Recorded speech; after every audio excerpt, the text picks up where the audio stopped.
to work at the Puddle Carwash in Boulder. Those guys, somebody at that university was just robbing those gloves by the boxes. I must have had 20 of those pairs of boxes at the gloves at the house. Not boxes, I'm sorry. 20 of those gloves, and they were like those black gloves that the receivers wear. Yeah. Everybody at the car wash wore them. And the fucking people from the university would come there and go, why does everybody... Did we pay for these? University of Denver all over the fucking... No, Boulder. Yeah. Boulder. So Boulder had them, and they had them like in home colors, I think, like black and gold. I don't know. Like if they saw you with like the gold ones, people would say, don't let them see you with the gold ones. But in those days, that's how those football players made a living. Yeah. They stole shit and sold it. Memorabilia, statues. What were you using them for, the car wash, though? What do you mean? Well, why you got to keep your hand. You got to keep your hands dry. So you would wipe rags, the cars down, and then just to be cool, if you were standing like me, I was a fucking salesman at the car wash. I was no fucking. I had dried windows for about a week, and that was it. That was a horrible job. Yeah, horrible. Yeah. I got that job like November 28th. And I kept that job till like fucking January 10th, and then right before the Super Bowl, I got indoors at a detail body shop. But I was at the Puddle out there. I started. It's cold too. And I had a license, and they wouldn't let me drive. Like Why? There was a kid they paid just to drive. To pull the cars out, put them into spots. So you can set and he up. was Mr. Cool. He had the hat, like everybody knew who he was. He had Did you have to crack him off pieces of your tips? Fuck that. I would steal tips. Anybody who gave me money, I belonged to me, bitch. If I saw you out there with $2 and a ticket, I'd work my angle, so I was right there. Oh, thank you. Sometimes I put $1 in, sometimes I keep $1, you know. There was always an angle there. That was a sad thing. There was always, everybody was fucking stealing from that place. That place must have made millions of dollars, because when I was a kid and I worked there, I found out shit that everybody was robbing that place. It's amazing. Dude, car washes are a really great business to just make money. Oh, it's a cash business. It's a cash cow. My friends had one in Hoboken when I was growing up. It's a cash cow. And if you get it, the salesman is the whole thing. Really? That guy at the window, see the ones around here, those guys, why would you hire these Mexican dudes if they can't speak Which English? one do you want? Yeah. They give me the regular. Give me the deal. You sure you don't want the $16.95, dog? I would work you for pieces. $4 extra, you get the whole tires listen, done. Dog, I'm gonna give you the car wash. The basic car wash is shit. It's $6.95. I'm gonna charge you $6.95 for the basic car wash, but I'm also gonna do this. I'm gonna throw the wax in. I'm gonna throw the rust inhibitor, which was nothing. Rust inhibitor is like fucking whatever piss. The spray that they spray out is under the car to shield it against salt and rock. Yeah, I'm gonna spray stuff on your rims. I'm gonna arm roll it in and out nice. I'm gonna try. I would work them. Mm-hmm. Let me throw in this. Let me throw in that, because you figured out what costs nothing. What costs nothing. I went to the boss one day and go, let me ask you a question. What can I throw in here and make people No. I didn't even ask them because they're too stupid. Yeah. They're still working in the 70s. I had them show them Joey Diaz style. You know what I'm saying? Joey Diaz style is taking it from a different perspective. When you sell cars in Denver, Colorado, you go for gross. What is gross? The amount over the invoice. If the sticker says $20,000 and we own the car for $17,500, I make a living off me making you believe that car's worth $20,000. Mm-hmm. If I sell you that car correctly, you're going to get for a little discount just to let your friends know. But if I sell that car correctly to you, and if I show you the lighters and I take an hour with the bell, look at this blinker. This is worth $2,000 right here. You know what I'm saying? Like, if you sell the car with value, you could make gross. In New York, it's such a whore town. When I didn't work for the Potamkins. The Potamkins were the thieves in New York City.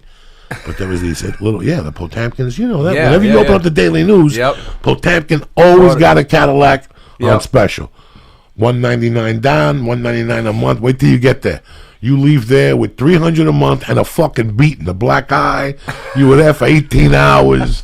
Your mother bought a car. They use your son's social. They don't give a fuck over there at Potamkin. At least that was how it was 20 years ago. That's where you went to work when you wanted to make money and not have a soul. There was a lot of those places. Douglas Toyota, when I worked at Douglas Toyota. Listen, in 87, 88, 90, 91, there were salesmen making $12,000 a month. These guys were making $8 an hour. People like 12 grand a month, Joey. I make that selling shoes. Yeah, listen, these guys would either be robbing people or making $8 an hour. Yeah. They're making $12,000 a month now. Those guys had no conscience. They yes you to that, then they give you to a closer. That's the place to sell. Douglas, if knowing what I know now, I'd be, anybody who's 21, call me. Go to Douglas. If it's still line of closer, really? You just get them wet and then you got hand them no over responsibility. How you doing, Steve? What's happening? Boom, boom. What are you looking again? I'm telling you, I want to sell it. I really enjoy it. Listen, let me ask you a question. Are we going to buy a car today or are you shopping? Well, I have to. No. Before I put you in the car, are you considering, because I'm going to work hard for you. I'm going to fight this guy here. This is Trump's nephew. You know what I'm saying? I'm going to go in and hit him with a stick. No protesting. Don't tell nobody. You take him for the ride. You bring him back. Blah, blah. In New York, you don't make money from that. You make money from accessories and financing. Oh, the up packages and stuff? The rims, the fucking the things that come out on the sides. Yes. You get into. Alarms, the things on the side. I bought the TVs in the back. They give you a taste of financing in New York. Yeah. Which a lot of people they want don't the do, whole package. So they want you to sell financing from the jump. How are you going to pay for this, Steve? Some credit union? What's the rate of your credit union? I'm sure we work with 100 banks. If your credit's solid, I know 100 people. We work with 100 banks. Yeah, 100 banks. I put one fucking button in now, and it's like utopia. It's like if you want a hooker and you press a button now, 22 fucking hookers will pop up on your computer. Same thing. I got 100 fucking banks. And you tell them to give you your rate. You're going to lie, and I'm going to lie. You're going to say, it's 9, but you're going to say, about 8.5. I'll beat it. What if I got you 8 today, right now, with the low down payment, let you keep 1,000, use it for your son's fucking football team, give it to the nun, let her show you a little nunly pussy, whatever the fuck it is. Oh my God. The nunly pussy, that's a new one? It's a nun's pussy. So you made money off a percentage on that shit. So how damn. So how do you make money if you're the before the closer? Like, do they have to sell the car, or are you just getting paid just for doing that? Okay, for the closer to come in, you have to get a commitment. Okay, what's the commitment? I'm going to buy this car. Steve.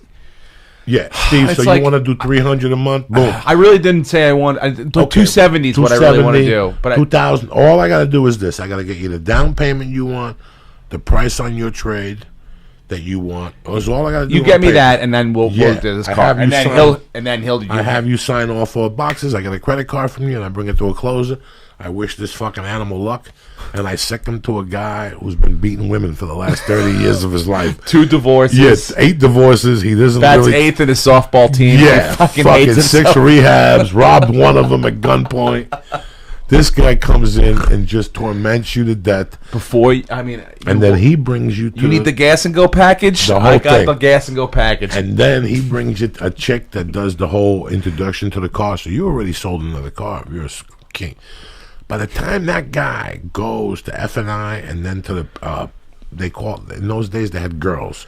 Hot girls that would show you everything about your car. Explain the lease or the payment plan, who you paid it to. They don't have that anymore. Yes, they do. Well, not at the Volkswagen in Panorama City. Because it's when you have that last customer service rep, they make sure that you listen to how slick these dealers are.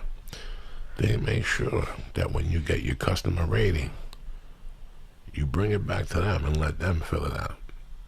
And I'll not only buy you a tank of gas, but I also throw those rims you like that.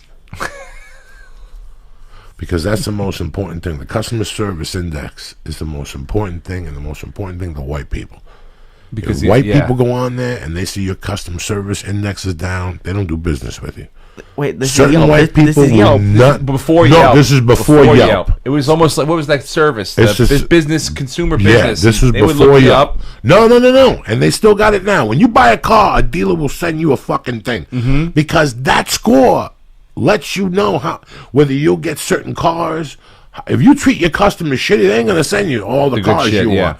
They're gonna give you a shitty fucking allotment of cars. They're gonna send you red cars and orange cars, convertibles, the lime green one, that nobody fucking wants. So that's that. You have to have a high customer rating now, man. You really do. It's got to be like extraordinary.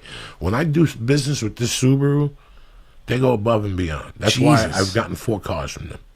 I'm on my 4th or 5th or 6th car from the Valley right there. Yeah. Van Nuys. Bruce, he comes to my shows. He calls, you know. That's why. I just call him and go, I'm coming up. When? Thursday at 3. Have a car ready for me. Let's He's do there. it. Boom. I walk in, no down payment. Because I just go from lease to lease to lease. Yeah. I'm an American dog. When I sold cars, I learned more about life than anything ever. You know, there's certain companies you work with that you tell them, I'm going to pay this down payment one time, but I'm going to get one of these every 3 years. Yeah. I'm just coming in. I'm going to call you at 1. I'm going to pick the car up at 4. It's washed. It's filled with gas. I signed 4 papers. That's what happens. I'll see you in 3 years. After a while, they'll know. You just tell them. Yeah. That's how I want to do business. Listen, whatever. And no, you're a valued customer. You're always going to get a lease from them every fucking 3 years. You're going to go to their service department, you know. You're going to work it. They work with you, bro. I've always bought cars. I've never leased a car. No more. That ends. That ends now.